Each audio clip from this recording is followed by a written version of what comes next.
Please rise.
You may be seated.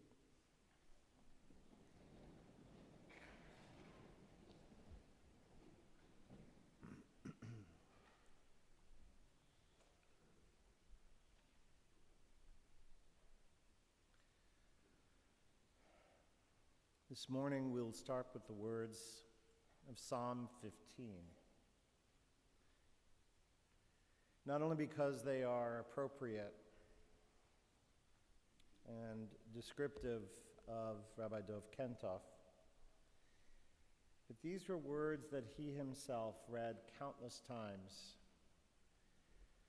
When he was at a funeral and I asked him to participate, this was usually the psalm that he would read.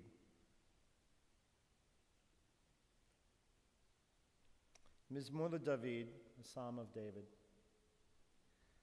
Adonai, mi yagur be'ohalecha, mi yishkon bahar kodshecha, holech tamim ufoel tzedek, v'dover emet bilevavo, lo ragal al lishono, lo asa l'reyehu ra'a, v'chirpa lo nasa al krovo.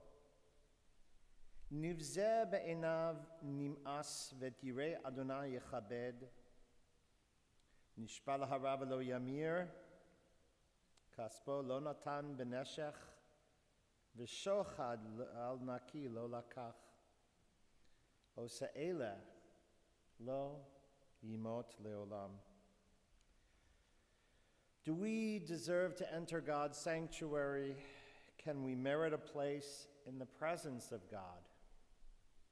Live with integrity, do what is right, speak the truth without deceit.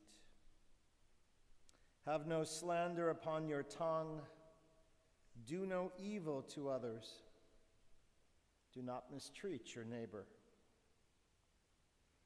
Spurn a contemptible person, but honor those who revere Adonai. Never retract a promise once made, though it may bring you harm. Lend no money at unfair rate, accept no bribe against the innocent. Make these deeds your own, then shall you stand firm forever.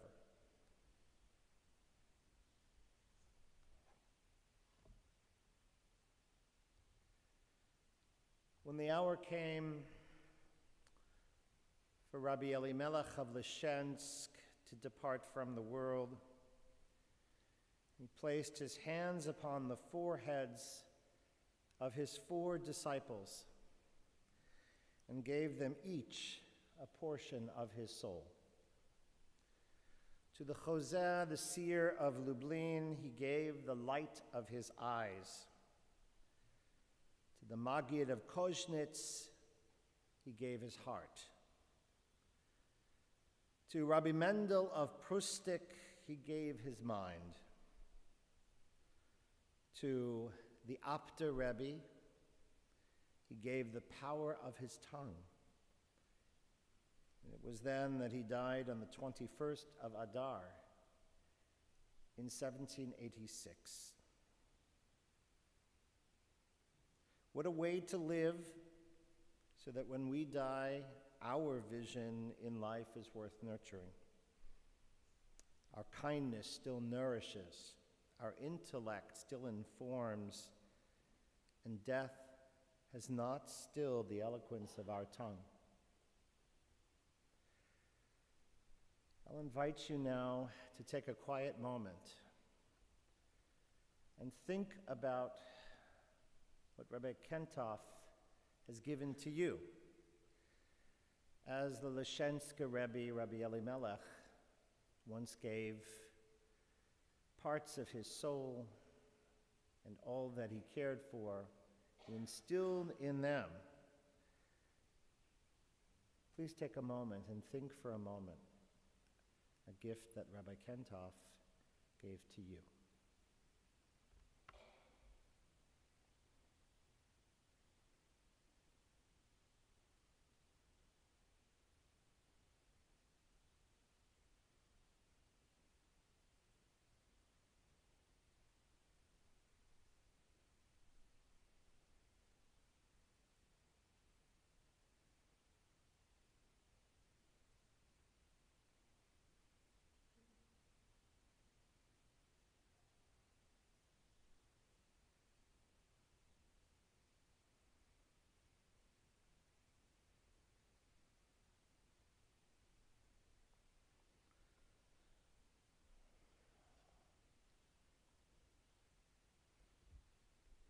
Im chasid titchasad, im gavar tamim titamam, im navar titbarar ve'im ikesh titpatal. Ki ata am oni toshia, ve'naim ramot tashpil.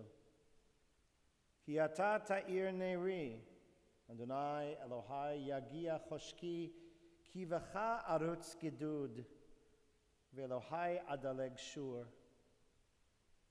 Ha'el tamim darko, imrat Adonai tzrufa, magenhu lechol hachosim bo. With the loyal you deal loyally, with the blameless blamelessly, with the pure you act purely, and with the perverse you are wily. It is you who deliver lowly folk, but haughty eyes you humble. It is you who light my lamp. Adonai, my God, lights up my darkness. With you I can rush a barrier. With my God I can scale a wall. The way of God is perfect. The word of Adonai is pure. God is a shield to all who seek refuge. For countless generations, the Jewish people have found comfort in the words of the 23rd Psalm. They remind us that even when we are stunned by reverses and losses in our lives, God remains our shepherd. We don't always know where we are going, and we can't always fathom how we will get there. But we trust in God and have faith in a shepherd that will take us from the valleys shadowed in death and shrouded in darkness. God who will bring us to places of serenity, of quiet pastures and still waters. Psalm 23 will be chanted by Chazan Holzer.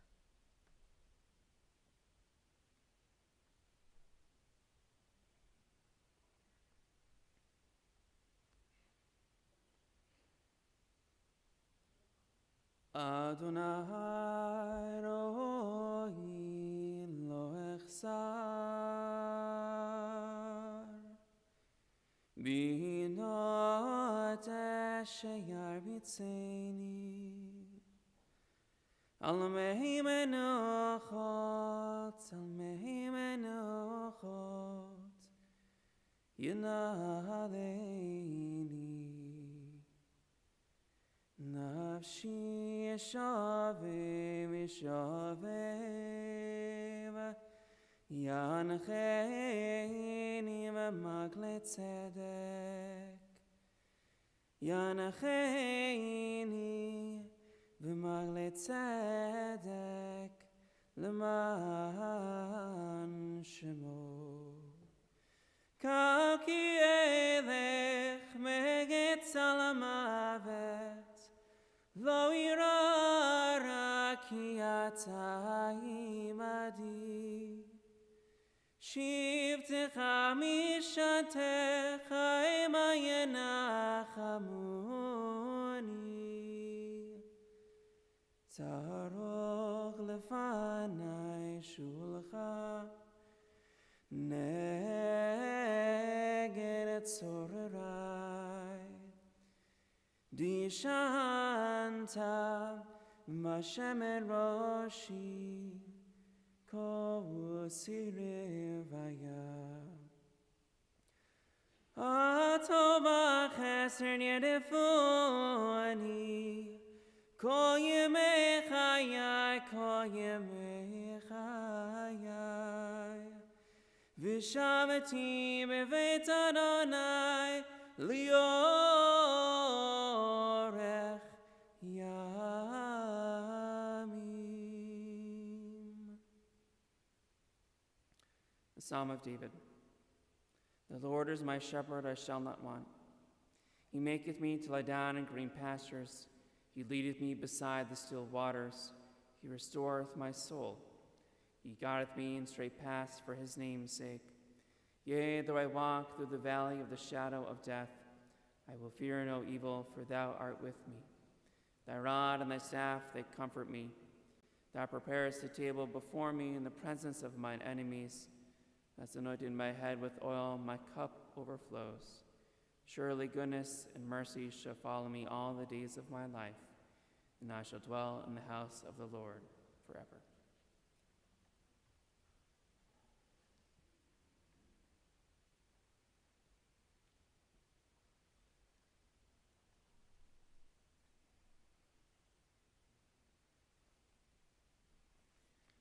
Zot Tfilati, a poem by Hillel Bavli. This is my prayer to you, my God.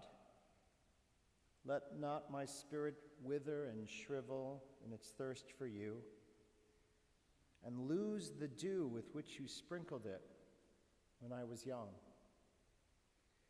May my heart be open to every broken soul, to orphaned life, to every stumbler, wandering unknown and groping in the shadows.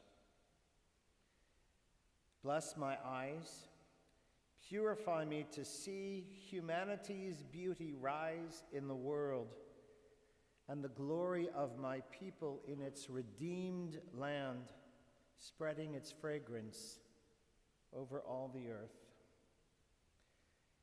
Deepen and broaden my senses to absorb a fresh, green, flowering world, to take from it the secret of blossoming in silence.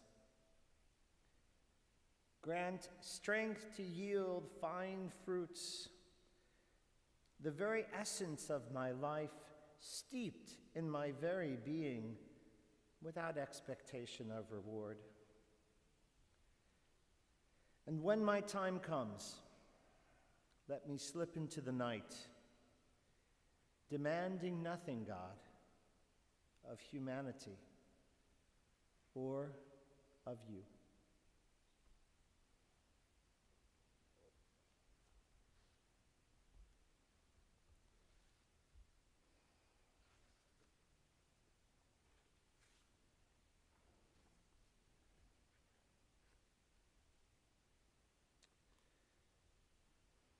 Mishemet Rabbi Meir Batlu Moshle Mishalim. Mishemet Rabbi Chanina ben Dosa Batlu Anshe Ma'aseh. Mishemet Rabbi Yochanan ben Zakkai Batel Ziv HaChochma. Mishemet Rebbe Rabbi Yehuda Hanasi. Batel Anava v'yirat chet. The Talmud teaches when Rabbi Meir died, those who taught by way of storytelling ceased. When Rabbi Chanina ben Dosa died, those who performed wondrous deeds of kindness were no longer. From the time of Rabbi Yochanan ben Zakkai's death, the glory of wisdom departed. When Rabbi Yehuda Hanasi died, humility and the spirit of reverence ceased to exist.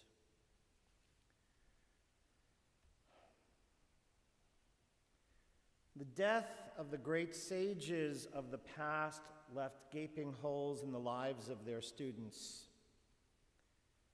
Just as the passing of Rabbi Dov Kentof, Morenu Harav Dov ben Pinchas HaKohen L'Chana, has left us, his students, bereft. And that is, after all, what all of us are. We are his students. Some of you may have learned from him in a classroom, in a junior congregation service, on a trip to Israel, or while water rafting. But you, Dov, you were a master teacher with your heart, your soul, and your strength. V'chol levavcha, u'v'chol nafshecha, u'v'chol me'odecha. Your curriculum was menschlichkeit and compassion. Your pedagogy, a zest for life, a love of people, and a passionate commitment to Yiddishkeit. To enroll in the Dov Kentof Academy required no more than eyes to see, ears to hear, and a heart to feel. There are many of you in this room and joining us on live stream who are much more familiar with Rabbi Kentof's memorable approach to experiential Jewish education.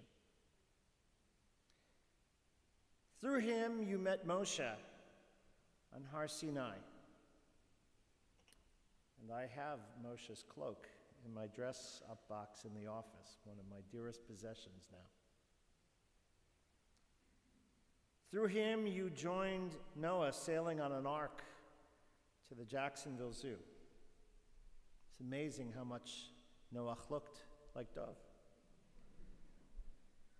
You learned how to play the knife-throwing game. You conducted night operations in the dangerous territory of our recreational, now the Beth Shalom Park. You traveled with Rabbi Kentof on a fantasy flight to Israel, complete with a make-believe El Al airplane. I don't know if there was bad service from the flight attendants or not, but you did it without ever having to leave the gym. You learned Jewish music by listening to Dov's harmonica around a campfire. And you attended junior congregation in pursuit of the coveted Golden Kippah Award. You experienced Jewish life on whitewater rafting expeditions to the Nolichucky River in western North Carolina. Some of you in this room may even remember a time camping when adjacent to your campsite was a non-Jewish troop of girls, and you were embarrassed to put on tefillin. But Rabbi Kentof got you to. Not by arm twisting and ordering you, but by turning it into a matter of pride. And that's always how he traveled. Not by bulldozing, but by the art of persuasion. You did things for him because you loved him and respected him. But in the end, whether you realized it or not, you did it for yourself. I know of these stories and experiences not because I had the good fortune to experience them growing up. I only wish I had. But because over the past 17 years, so many of you have shared memories of those times with such fondness and affection. And through them, I've had the privilege of seeing, even if only vicariously, how one man's creativity, his zeal, his energy and goodness could shape the neshama, the Jewish soul, of so many young people and their parents in our community. One of Rabbi Kentof's favorite sayings was, Dvarim hayotzim min halev, nichnasim el halev. Words that come from the heart enter the heart. And that was the secret, if indeed it was a secret, of Dov's ability to touch people. It stemmed from his authenticity and his sincerity. His warmth and earnest concern were genuine. And that is why the impact he made was neither casual nor ephemeral, but deep and lifelong. My colleague, Rabbi Jacob Lusky, who recently retired after more than 40 years of service to Congregation B'nai Jacob in St. Pete, shared with me, as I reflect on my life, I am struck by the important role Rabbi Kentof played when I was a U.S. wire at Temple Israel in Charlotte, North Carolina. Svetlana Goldiner, who emigrated from the former Soviet Union, said some years ago, I will never forget my first July 4th picnic. My family had only arrived in this country a few days before. We hardly spoke English, but Rabbi Kentof made us feel so welcome. We will never forget. Now,